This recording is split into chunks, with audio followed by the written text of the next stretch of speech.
નમસ્કાર મિત્રો, જય શ્રી કૃષ્ણ, જય માતાજી.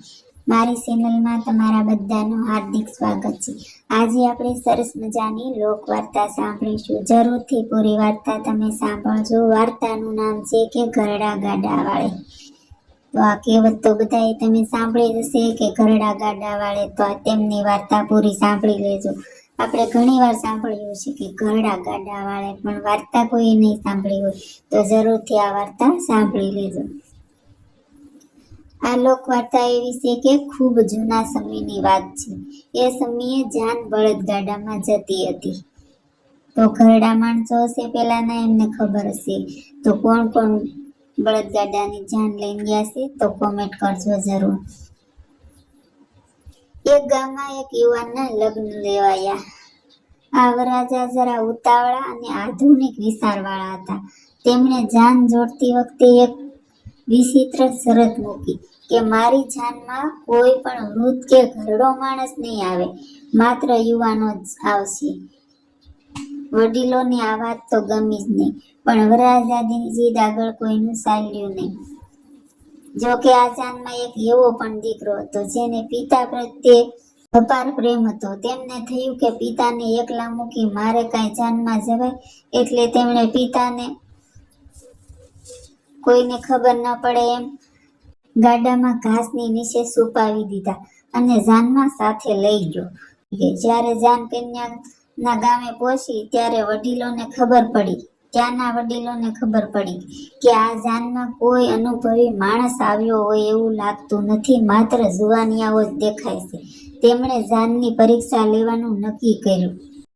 કન્યા પક્ષે એવી શરત મૂકી કે અમે કન્યાને તો જ વળાવીએ કે જો તમે ગામના આ આખા કૂવાને ચોખ્ખા ઘીથી ભરી દો. બધા યુવાનો સ્પંદ થઈ ગયા, પણ આટલું બધું ઘી લાવવું ક્યાંથી? વરરાજો અને જાનૈયા ચિંતામાં પડી ગયા, ખૂબ મુશ્કેલીમાં મુકાઈ ગયા. જો આ શરત પૂરી ન કરીએ તો કન્યા વગર પાછા જવું પડે અને આખા પંથકમાં આપણી આબરૂ જાય. યુવાનો અંદરો અંદર ચર્ચા કરવા લાગ્યા, પણ કોઈ ઉકેલ મળતો ન હતો. પેલા યુવાનને યાદ આવી ગયું કે મારા પિતાને ગાડામાં જઈને પૂછી આવું. દોડતો તે ગાડા પાસે ગયો અને પિતાને બધી વાત કરી. પિતા હસીને બોલ્યા, બેટા, આમાં કઈ ગભરાવા જેવું છે જ નહીં. તું વરરાજાને જઈને કે અમે કૂવો ઘીથી ભરવા તૈયાર જ છીએ, પણ પેલા કન્યા પક્ષને કહો તેઓ કૂવો ખાલી કરી આપે. યુવાન તો તરત ઉતાવળો દોડતા પગલે વરરાજા પાસે આવ્યો અને વરરાજાને બધી વાત કરી અને યુક્તિ જણાવી. વરરાજાએ કન્યા પક્ષને વડીલોને બોલાવી લીધા અને કહ્યું, તમે કૂવો ઘીથી ભરવા માટે કીધું છે તે અમે ઘીના ડબ્બા તૈયાર જ રાખ્યા છે, પણ અમારી પણ એક શરત છે. પહેલા તમે એ કૂવામાં રહેલું પાણી છે ને એ બધું ખાલી કરી આપો, તો જ અમે તેમાં ઘી ભરી શકીએ. કન્યા પક્ષના વડીલો આ સાંભળી આશ્ચર્યચકિત થઈ ગયા. તેઓ સમજી ગયા કે આટલી ચતુર વાત કોઈ યુવાનના મગજની નથી, આમાં કોઈ અનુભવી વડીલ છે જ.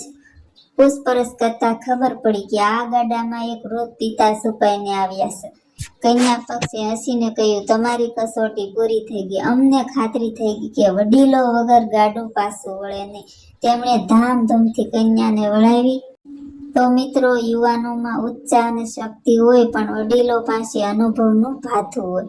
જીવનના મુશ્કેલ વળાંકો પર વડીલોનું માર્ગદર્શન સાચો રસ્તો બતાવે છે. એટલે જ કહેવાયું છે કે ઘરડા ગાડા પાછા વળે. તો મિત્રો, આ હતી આપણી લોકવાર્તા. તમને ગમી હોય તો મારી ચેનલને લાઈક કરજો, શેર કરજો અને સરસ મજાની કોમેન્ટ કરજો. ચેનલમાં પહેલી વાર આવ્યા હો તો સબસ્ક્રાઈબ જરૂર કરજો. ફરી મળશું આપણે આવી રસપ્રદ વાર્તા સાથે. ત્યાં સુધી બધાને જય માતાજી, જય શ્રી કૃષ્ણ.